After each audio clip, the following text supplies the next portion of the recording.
My name is Catherine, and I am a visual artist with Hearts Need Art.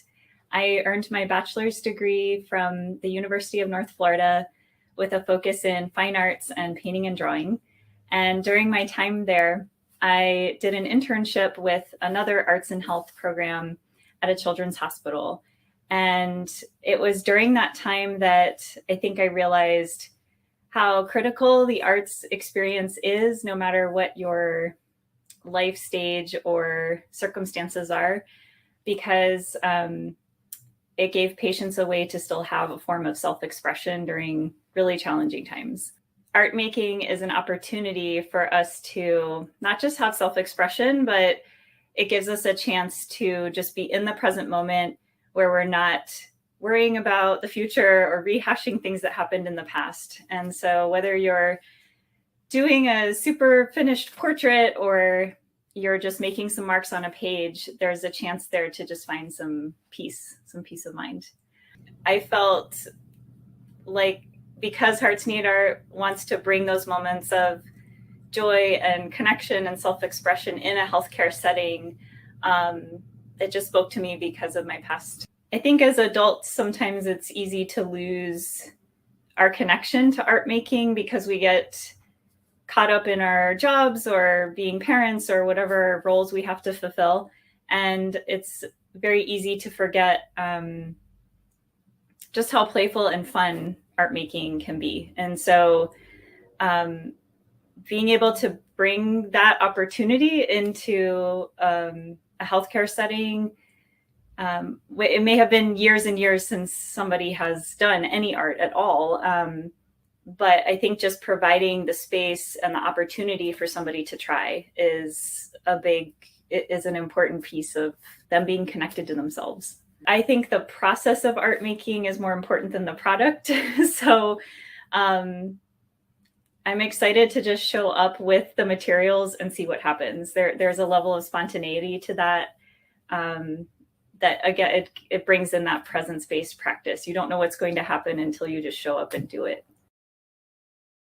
Come along with me, and I know you'll see that a song changes everything. Oh, we're on the wrong side. Of course, leave it to me to do that. Hi, Catherine. Hi, everyone. Hi, Richard. I'm Richard Wilmore, your host of Arts for the Health of It. And look, I have a new person sitting next to me. It's Catherine, everyone. If we had applause, I don't think we have that in here, but I would I'll put in an applause. Yeah. I will add it. Catherine is, as you just saw in the video, an artist in residence, a virtual artist in residence for Hearts Need Art, because she just moved away from San Antonio, which makes us all very sad.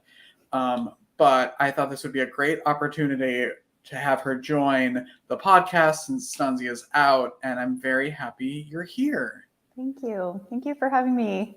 Of course. What are you most excited about with joining the podcast? I think I'm most excited to hear other people's stories and how they use their experience to connect with other people through the arts. That's always fascinating to me. Yeah. And we have a great kickoff for that, yes. For you to for a story. And we're going to get to write a song today. I'm so excited. Yes. Dan Rubins is here, and so is Jake Gluckman, and they're going to help us write a song because they do it every day for the nonprofit that they work for, and they work with kids, and they get to write original music. Like, who doesn't want to do that? A lot of people write in their journals or diaries or just like random stuff on their blogs, and then to get to turn stuff into music, I'm so excited. And then we'll probably turn it into a recording, and then we'll sell it for, we'll sell it as a way to raise money if it's good. And Catherine will probably be responsible for the vocals because I cannot sing. Oh no, nope. Let's see what happens. Yes. Can you tell everybody expert is with? Oops, say that again, Richard. Oh, can you tell everybody what your area of expertise is with art? Sure. So I am mainly a painter. I think in the video I shared, I got my bachelor's in painting and drawing. I have a 6-year-old, so a lot of the time it's markers and crayons, and I think that he helps me stay fresh. You just have to use whatever is available. Yeah. But through that, I've taught elementary school for a couple of years. I've worked with arts and health before, and yeah, it's just fun to be able to talk with other artists and musicians and writers who are in that same practice. Awesome. And speaking of whatever you have, today is National Mechanical Pencil Day. Yes. As of course it should be, National Mechanical Pencil Day. So if you have one, see what you can create with just a mechanical pencil. Throw it on our Instagram or our social media and show us what you got. Or just do the thing where you like click it a bunch of times and then push the lid back in. Until That's it what breaks. everyone does. See how many times, how many clicks until the entire thing breaks and you have no lead left. All right, Catherine, anything else before we start today's show? No, I'm ready to jump in. All right, let's do it. Come along with me, and I know you'll see that a song changes everything. Well, here we go. Hi, guys. Good morning. Hello, good morning. Hello, good morning. Happy National Mechanical Pencil Day. Yes, how are you celebrating? I'm so glad you're here for National Mechanical Pencil. We're going to write a song with the mechanical pencils. We can write us about a mechanical pencil if we want. I'm not a big mechanical pencil fan, which I feel embarrassed to say on this day for those who observe. What don't you like about the mechanical pencil? It breaks easily. The sort of texture, it doesn't feel sort of like as organic as sort of like a classic number 2 pencil. Jake doesn't seem to be agreeing. Jake is we'll talk more after this, Dan, about Okay. why you're wrong. But no, I love mechanical pencils. I recently fell in love. This has nothing to do with mechanical pencils, but erasable pens. Do you know this? Those are my favorite. Yeah, Those are old school. So, yeah. What, Catherine? I said those are old school, Oh, but in a good way. Sorry. No. Okay. I just recently bound them, so that's fine. Can you each introduce yourself? We can start with Dan. Kind of tell us who you are, and I love to know where people are from because we talk to people from everywhere. So let us know where you're from and what you do in arts and health. Amazing. So my name is Dan Rubins. I am from Manhattan, where I continue to live. And I am the co-founder and executive director of Hear Your Song, which is a nonprofit that works with youth with serious illnesses and complex health needs to empower them to make their voices heard through collaborative songwriting. And I've been doing that full-time for about 2 years. I started it as a student organization back in 2014, but it's been my full-time gig basically since the pandemic began. Wow. Jake? Yes, hi everyone. My name is Jake Gluckman. I am from New Jersey. I actually worked full-time for Hear Your Song up until about a month ago. I graduated from college in 2021 and I received a fellowship to work for Hear Your Song. So that's how I'm involved. I started out as a volunteer when I was a student, but I was very excited when I got the chance to actually dedicate my full-time life to mentoring volunteers and helping our song production pipeline and really working with Dan in every aspect of the Before he froze. Sorry, did I freeze? No, you're back. Okay, great. And now I'm currently at a pre-med post-bac program. I recently decided I wanted to pursue medicine, but I'm continuing as a very dedicated and enthusiastic Hear Your Song volunteer.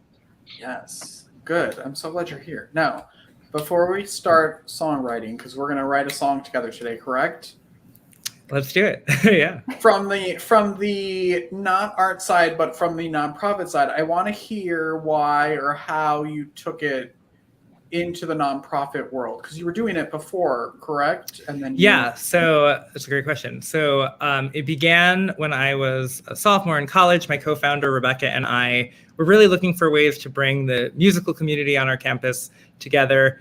And we started working with kids in local children's hospitals and helping them write songs, which we'd then bring their lyrics and musical ideas back to campus where they'd get recorded by large groups of students. And that continued after we graduated. And then when the pandemic began, I was teaching 4th grade, suddenly online.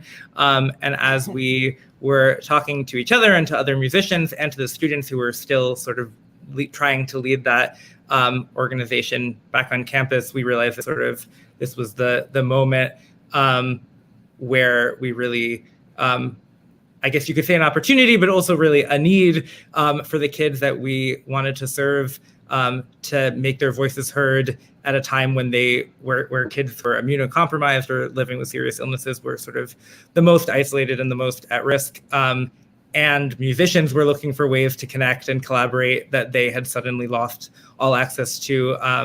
And we suddenly had access, or realized we had access to, sort of infinite virtual community, which meant that we could reach kids who weren't inpatient in hospitals. We could reach kids at home. We could reach kids really anywhere they were, and reach kids anywhere geographically too. So that was sort of the impetus.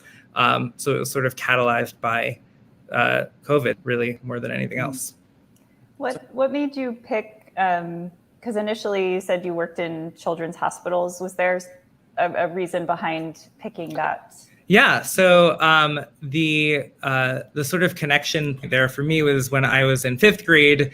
I had a teacher who had our 5th grade class partner with a local pediatric residence for kids with quite severe medical needs, many of whom were nonverbal, and most of whom would sort of live in the residence until they aged out. And we were buddies with those kids for the full school year. And my buddy Melissa was about the same age as me. And it was really an incredible program of getting to know kids who sort of at first glance might appear incredibly different, and from what I thought of at the time as sort of like a typical 11-year-old kid, and sort of making those friendships and having those connections not just sort of be a single time sort of charity event, but really about connecting and getting to know kids as full friends and human beings, really had a big impact on me. So that was actually the first organization that I reached out to, called Elizabeth Seton Pediatric Center in Yonkers. And by total coincidence, the first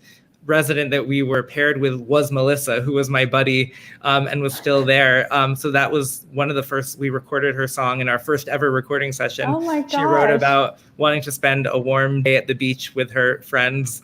And we then got to work with her in person a number of times and perform the song for her and with her. And that was a really very fortuitous full circle moment that sort of kicked things off. Incredible. Wow. Yeah. Jake, how did you get involved? So I started as a volunteer when Hear Your Song was still just a student organization. I was a musician and I was eager to kind of get involved. I had met Dan sort of over like Facebook Messenger, and he had encouraged me to volunteer for Hear Your Song.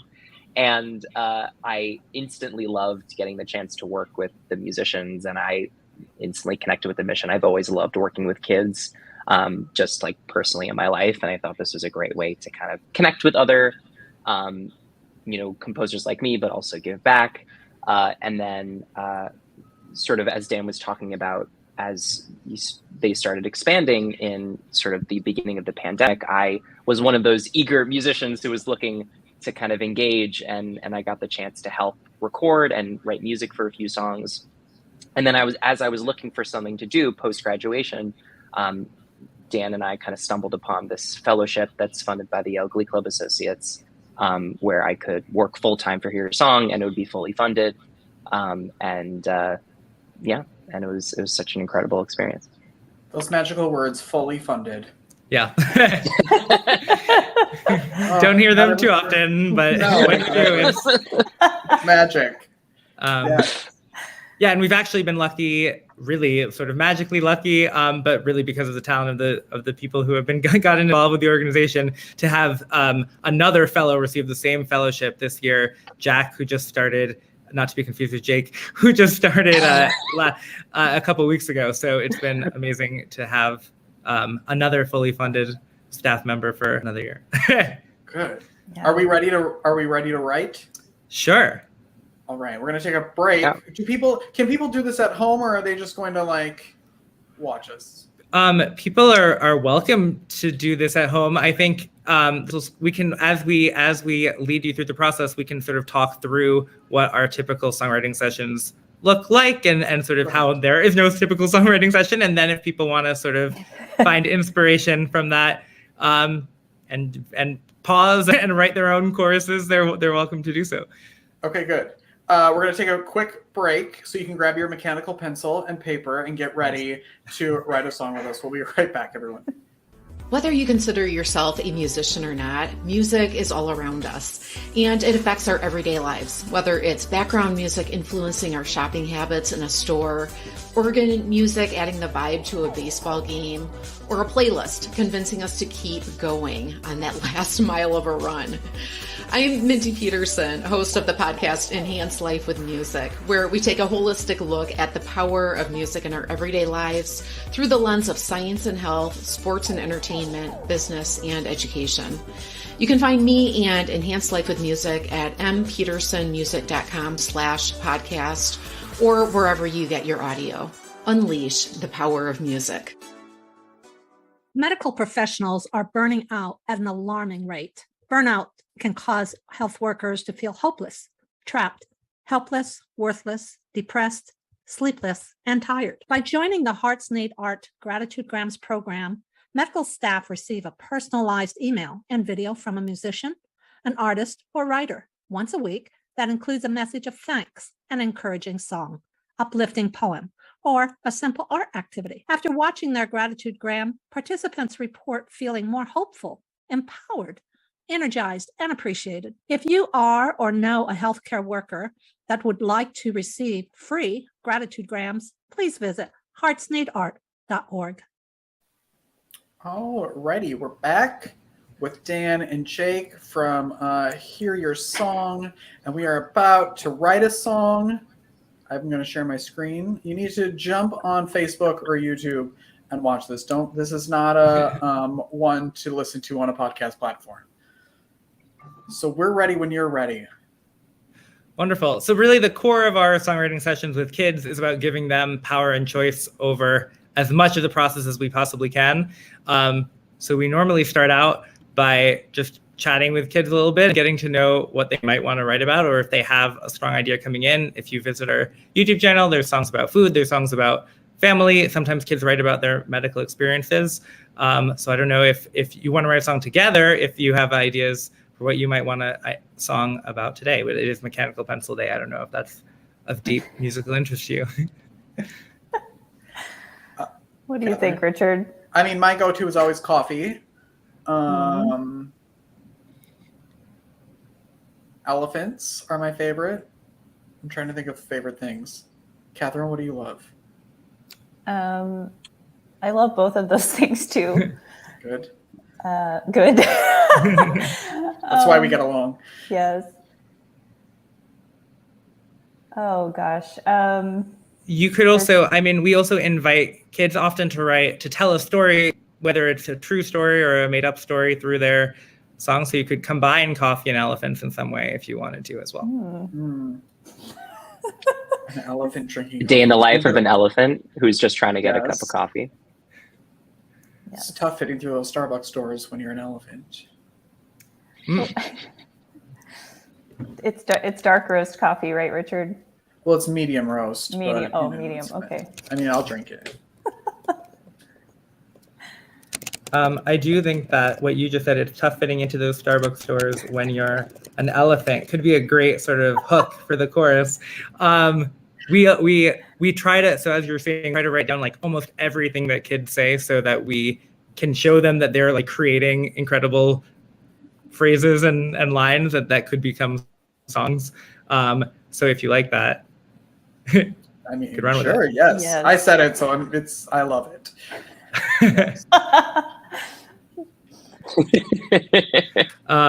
Cool. Well, if that's what our song's going to focus on, so we can often, do you like that as sort of the hook of the chorus, or like the main sort sort of the main idea where we're building to in our chorus, or what do you think? Yeah, I love that because I think it's funny. Amazing. So do you want to, you can both sort of take turns telling us a little bit about this elephant, what the day is like, what the need for coffee feels like, sort of anything that comes to mind. Well, we can just sort of brainstorm a little bit. Does the elephant have a name? Well, so I was just in the hospital for a few weeks, and Catherine actually came and painted my window for me. And one of the things I have the picture here. So she drew this for me. Wow. Oh my gosh. And oh my gosh. Painted that. Yeah. So there's an entire story behind this elephant, but we did name the elephant Ivy. So we could name this one Ivy as well. I think this one needs to be named Ivy. Yeah, great. She's gonna get her own like TV series, I feel like. Oh, I'm already brainstorming. Yes. So what is Ivy like? Well, the story behind this, like if you look at it, it's very cute, right? She's watering a field of flowers. That's what it looks like. But really what she's doing, those are, I had a fungal infection. And so we named her Ivy as from an IV bag. And what she's actually doing is spraying antifungal on them to kill them. So she looks very sweet, but she's actually a killer. So she's a healer, Richard. Yeah, she's a healer. I'm healer. so sorry. Yes, but she is killing the fungi. So she's here to help. As a side note, I just to sort of mention another process that this is reminding me of. We worked at the beginning of last year with a 12-year-old named Zippy, who decided to write an 8-minute musical with us about a zebra, which is the symbol for rare disease in the United States. A zebra who comes to the United States to find his adoptive father and ends up cast in The Lion King on Broadway. So this is, and we actually ended up getting a lot of cast members of The Lion King to participate in recording that. So if this could be heading the same direction, if we want to bring some Broadway folks on board. If the cast of The Lion King wants to come on the program and sing, we can figure that out. I wouldn't be mad about it. Great. So we have, she's sweet, but she's actually a killer, actually a healer. So what other adjectives you'd use to describe her? Or things I would like her to be as large as possible. I want a giant elephant. Larger than life. Yes. Larger than life. Mm-hmm. Does she have like a catchphrase or something like that? Goodness.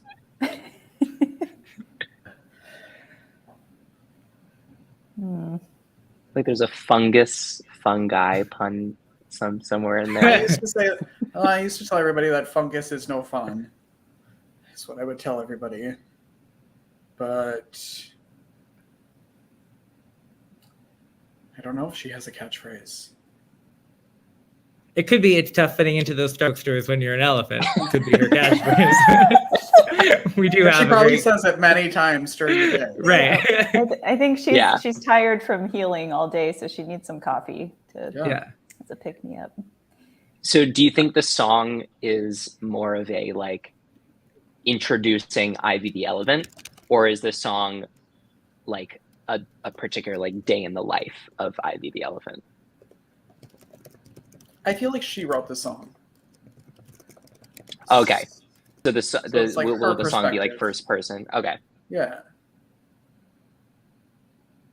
And if you're listening and not watching yet, they're typing all of our ideas down into this Google Doc so that we can start putting this together. And something that we often do if we're sharing on a whiteboard, Zoom or something like that, and especially for younger kids, we sort of visualize it with like a web where we might have like chorus ideas in the middle and then branching out to sort of other categories of like what the verses might be about. And sometimes it's helpful to start with the chorus just to sort of center on like what our main idea is. So sort of what might be the phrases leading into the Starbucks Stores idea. Dan, I have a question. Yeah. What's a chorus and a verse? Yeah. Do you want to answer that, Jake? A self-answering participant. Yeah. I'd be glad to, Dan.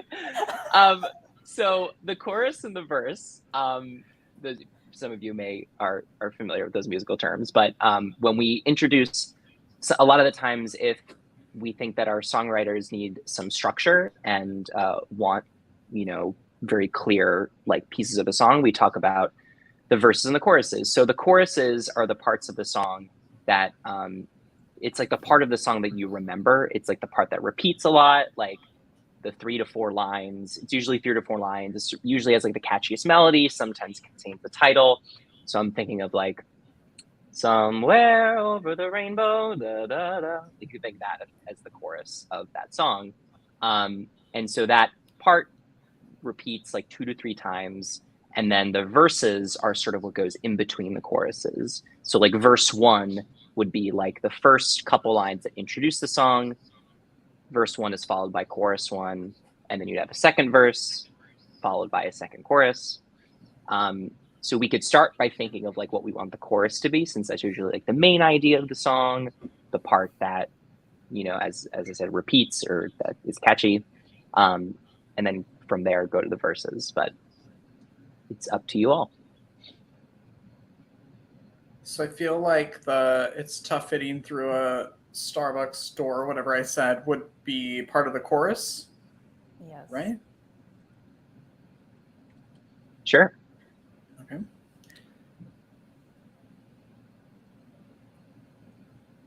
I'll just put some of these structural marks so we can visualize it. How long does a typical, are these multiple sessions with? Yeah, great question. I'm assuming. So it really depends on, sometimes we do group sessions with partner organizations. Like this coming weekend, we're doing a session with the American Partnership for Eosinophilic Disorders, where we'll have a bunch of kids in a breakout room and they'll each be working on their own song. So in those cases, we'll definitely sort of have a follow-up session after sort of an initial 90-minute session to keep working on musical ideas and things like that. Sometimes kids, especially younger kids, but it sort of depends, will sort of write a lyric very quickly and then share their musical ideas and say, like, I'm done here. You can sort of produce it from here with your volunteer squad. Other kids want to record their own vocals, write their own melodies, sometimes write their own piano accompaniment, mix their own tracks. So it's really driven by wherever the kids want to take their experience. Why was my camera unplugged? Oh no. Richard. Another thing is we don't require or necessarily encourage kids to write rhymes in their songs unless that's something that we offer it as, like, is that something you want your song to have? But we want it to sort of be whatever feels authentic to their voice. So if you want to rhyme elephant, we can work on that. Or stores, I guess, might be the easier way. I guess relevant could be a close rhyme. But yeah, so where shall we go from here? It's tough fitting into those Starbucks stores when you're an elephant. Do you think that's the first line of your chorus or the last line of your chorus? I feel like that's the first. Great. Catherine, this is also your song. So yeah, Catherine, do you want to think where we might? I think if you're using the word relevant, it's something like drinking coffee is always relevant. Great. Ooh, I like that.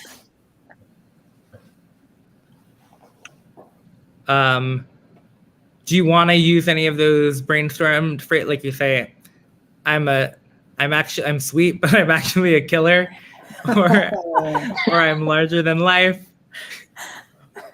Or I don't want her to be killer anymore. Okay. I'm tired from she healing can be a all healer. Day. Yes, Yeah. She can be a healer. Do you like that I'm tired from healing all day? I need a pick-me-up idea? Oh, yeah. Mm-hmm.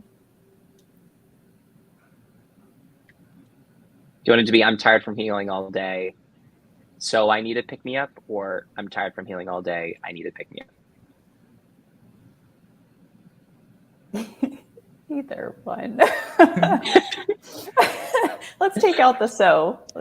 Great. Perfect. And that's that's a great example of sort of the kind of minute choices that we are constantly sort of offering kids, so they really feel, because sometimes sort of the big picture choices feel overwhelming for kids. So sort of giving them control on sort of the sort of most granular level helps them sort of build up to making bigger musical choices where they're like, I could have any instrument, like that's overwhelming, but I can definitely decide if I want like this word in or not. So good choice. And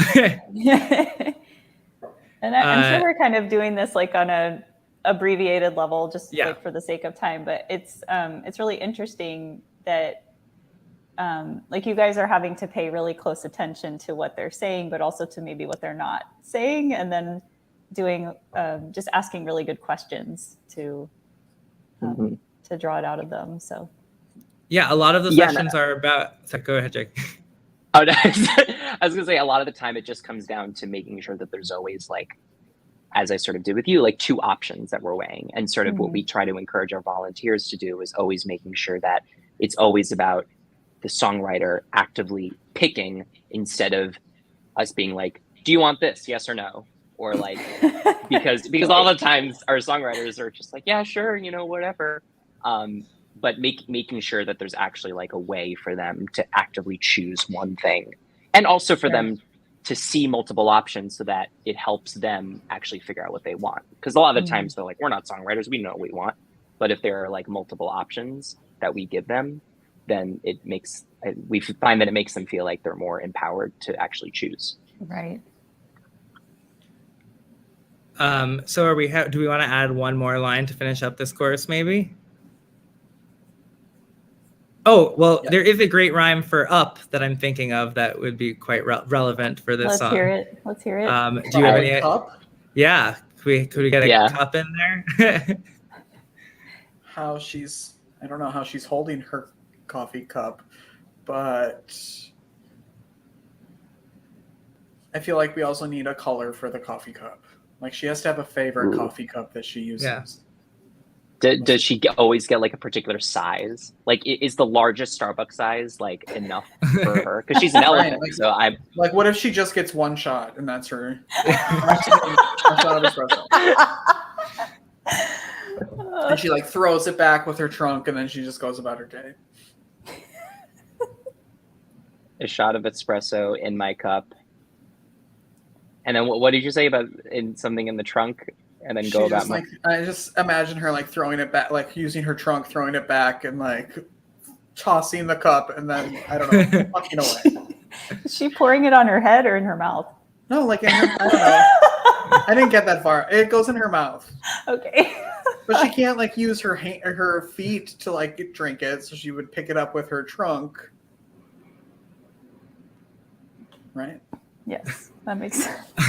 This makes as much as much sense. Yes, this makes sense. This is completely a song that could happen. It's totally within the Hear Your Song realm of the Hear Your Song very realm. Very within the realm. Okay, good. And then we would, as you said, in a full session would go even further to like, if you had just said a bunch of things, we'd like slow down and be like, say that again, or like, did we get that exactly the way you wanted it? We're allowing a little bit of paraphrase maybe here that we would normally be very careful about making sure that we were capturing kids' exact language. But so I guess for the sake of time, now that we have potentially a chorus here, what musical ideas are coming to mind? Are there any instruments or musical styles that you're envisioning? Instruments would be keyboard and guitar, since those are the two that you guys have. Great. But we also, we say to kids that like any instrument they imagine will have, we pretty much have in our volunteer community any instrument we imagine. The kid recently said she wanted bagpipes, and I called our music director and was like, bad news, we need bagpipes. And she was like, oh, that's great. We just had a bagpipe player. So we, wow. So don't feel limited. But my favorite. Oh, sorry. Go. No, but if you want to hear sounds today, that's what you're stuck with.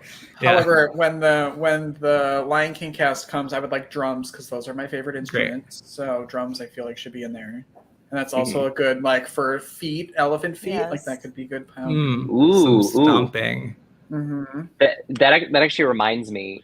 I was gonna say that this song is reminding me a lot of a song written by one of our kids named Piper. She wrote a song from the perspective of her dogs going to the groomers.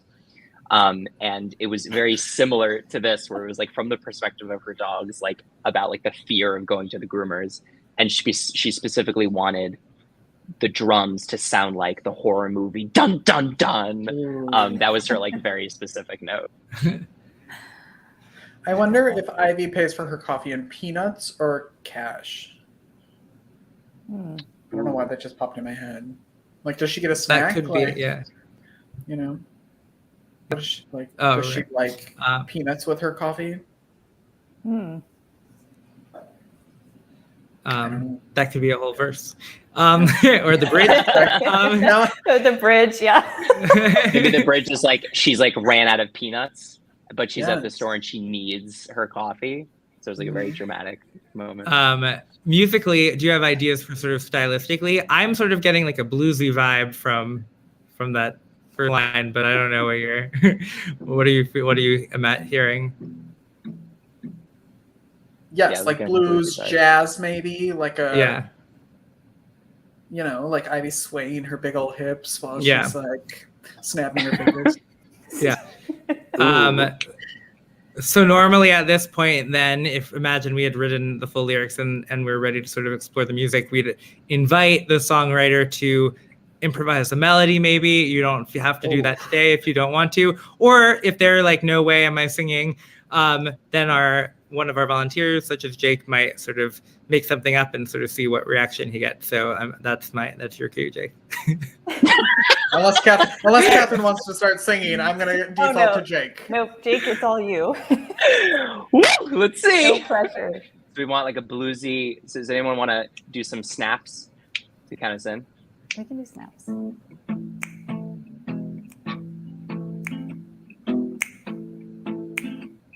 It's tough fitting into these Starbucks stores when you're an elephant. Drinking coffee is always relevant. I'm tired from healing all day. I need to pick me up. A shot of espresso in my cup. I throw it in my trunk and go about my day. Oh my gosh. Richard, your window painting has a song now. I know. This is turning into a whole thing. I love it. I'm so glad I was in the hospital. That's so cool. That's so much fun. How you've worked with over 200 children, right, since you've started? Yeah, so we've worked with, we've written close to 300 songs now with kids. And yeah, we have many, many more coming this summer too. We have two camp partnerships over 4 different camp weeks, plus 2 conferences we're working with, a hospital or 2 that we're working with, as well as sort of individual kids through word of mouth. So lots and lots of songs coming up. Wow. And how on a completely different side, it's more of the running the nonprofit side. How big is your staff? So our staff right now is me full-time, our new programs fellow full-time, our music director is part-time, and then for the summer we have 2 interns, a programs intern and a social media intern. And then we have just a massive community of volunteers who lead sessions with kids, who compose music after kids have written their lyrics, who arrange and produce songs, who play and sing on them, who make our lyric videos. So there's a tremendous amount of generosity from lots and lots of people that are going into making these songs possible. Wow. What have you both learned about, I don't know, yourselves since doing the work? Oh, that's a great question.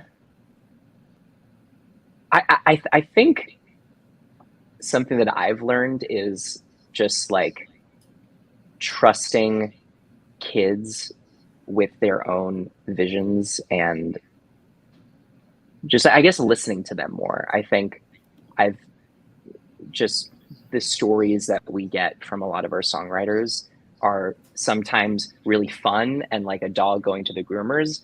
And then sometimes there are really heart-wrenching songs about illness experiences. And the wisdom and bravery have always just been inspirational to me, and something that I feel like I try to carry with me in my own adult relationships, because sometimes, I mean, I'm sure you all can agree that like sometimes our kids can be much wiser and know more than some adults. So I think that's what I've taken away from it.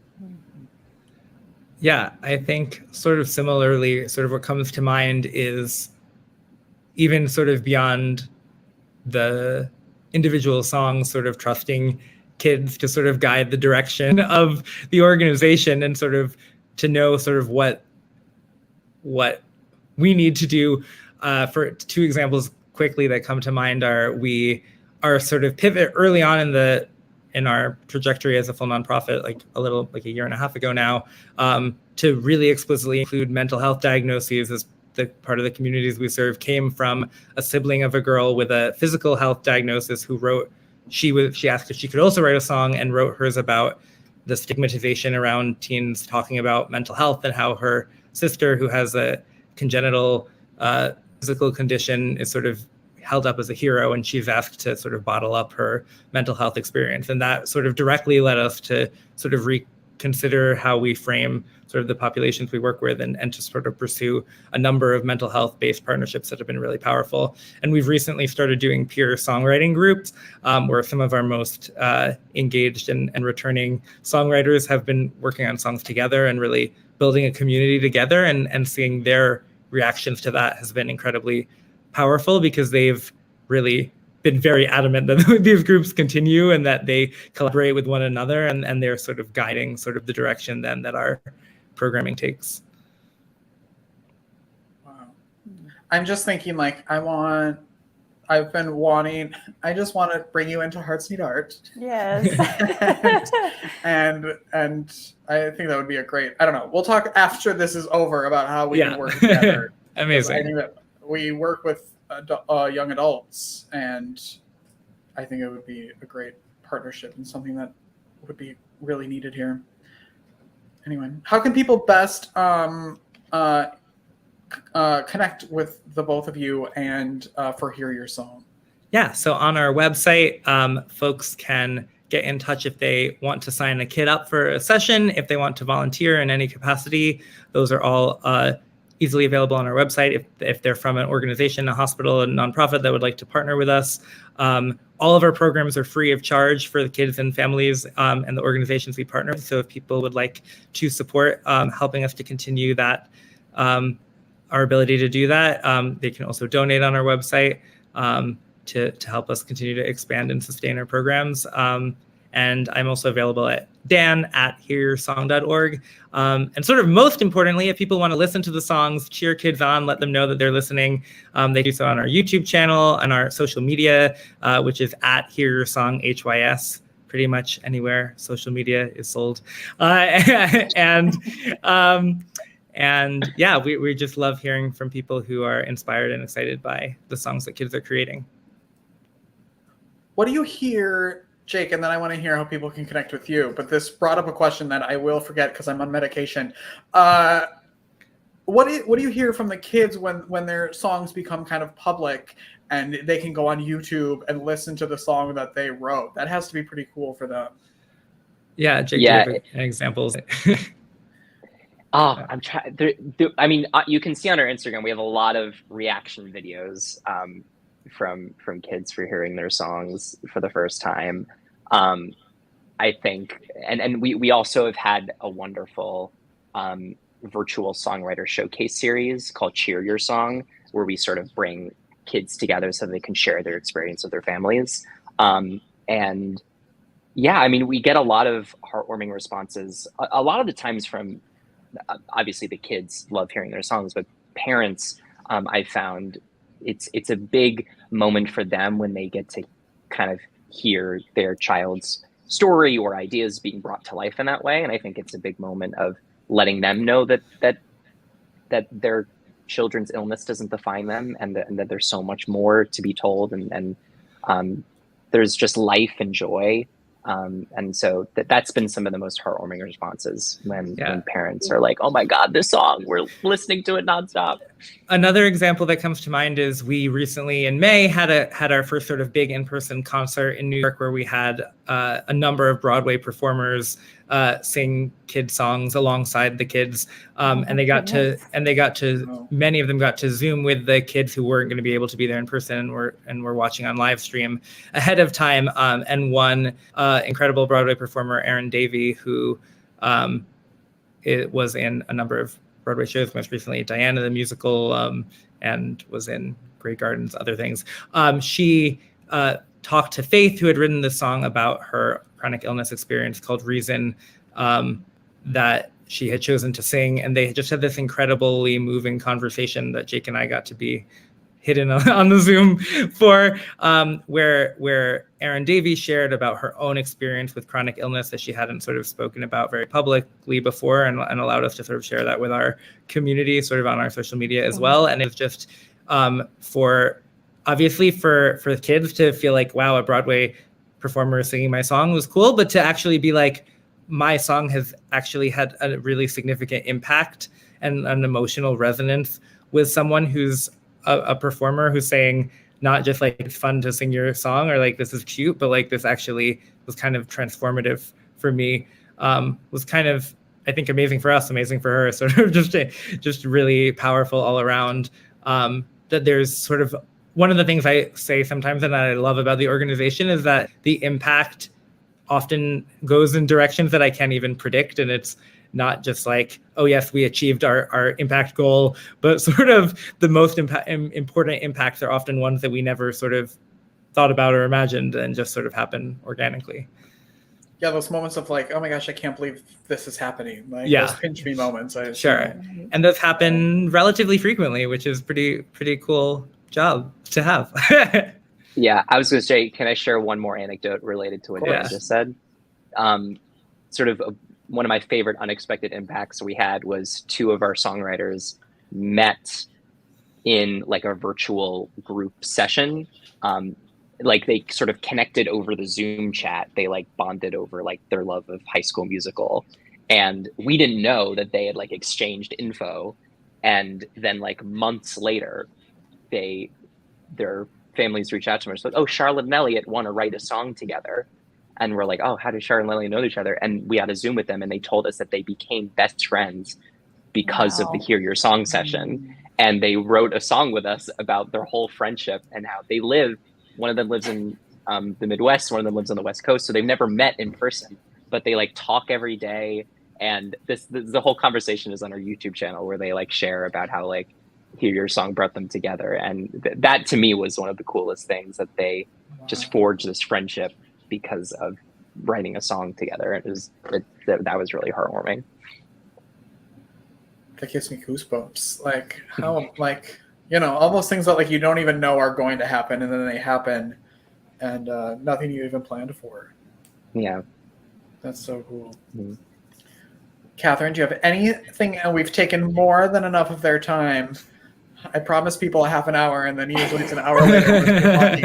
We're having probably just need to change that wording when I talk to people. We're having so much fun. But I guess one thing I've just, in going through this process, is like, I felt a lot of joy doing this with you guys today. And I even found, because I was listening to some of the songs on your website before we met today, and I found myself just like smiling and laughing. And I think even, you know, it's like this very, the continuum of emotion of like, whether someone's expressing something that's very painful for them or something silly, just the fact that you are doing this work of providing the space for people, for their voice to be heard, and maybe a voice they didn't even know they had in the first place. It's just really incredible. Thank you. Yeah, I just had a conversation with a mom who said like, oh, I just wanted to tell you, every time my son gets off I Hear Your Songwriting session, he's always like, those Hear Your Song people are so happy all the time. So it's not something that we necessarily are I mean, I think we find so much joy in working with the kids that we do, and hope that they do too. So I'm glad that you had that experience. Yeah, thank you. I know, I'm sad we didn't say that this was going to be 4 hours long, because I want to finish the song. Like, I want to know how it ends. I want to hear the entire thing. I'm sad. We can schedule a follow-up. We can make a little demo of the one chorus and send it to you. Good. Thank Dan, thank you both so much for being here today. It was really fun. Thank you, guys. Thank you for having us. Thanks so much for having us. This was so fun. And I say this a lot, but I want to be you when I grow up, because I mean, what amazing work you're doing. Yes. If you're watching, make sure you're subscribing or liking or sharing or doing all the things. I don't know where you're watching or listening to this, but make sure you're subscribing and checking in every week. We have new episodes. Keep creating, everyone, and we will see you later. Bye. Bye, everybody. Thank you for listening to Arts for the Health of It, a podcast produced by Hearts Need Art, creative support for patients and caregivers, in partnership with the National Organization for Arts and Health. You can help others learn about the healing power of the arts by subscribing, sharing, and reviewing the podcast wherever you listen or watch. The podcast is hosted by Richard Wilmore, co-hosted by Constanza Rader. Our theme song, Songbird, is written and performed by Natalie Lane. Visit heartsneedart.org to learn how you can support our mission to create joy with people facing life-altering health challenges. Join us next week to learn more ways you can create arts for the health of it. The views expressed on this podcast do not necessarily reflect the views of Hearts Need Art, their staff, board members, or other affiliates. All content is created for informational purposes only. This podcast is not intended to be a substitute for professional medical advice or to diagnose and treat any health condition. Always seek the advice of your physician or other qualified health professional with any questions you may have regarding a medical condition. Never disregard professional medical advice or delay in seeking it because of something you heard on this podcast.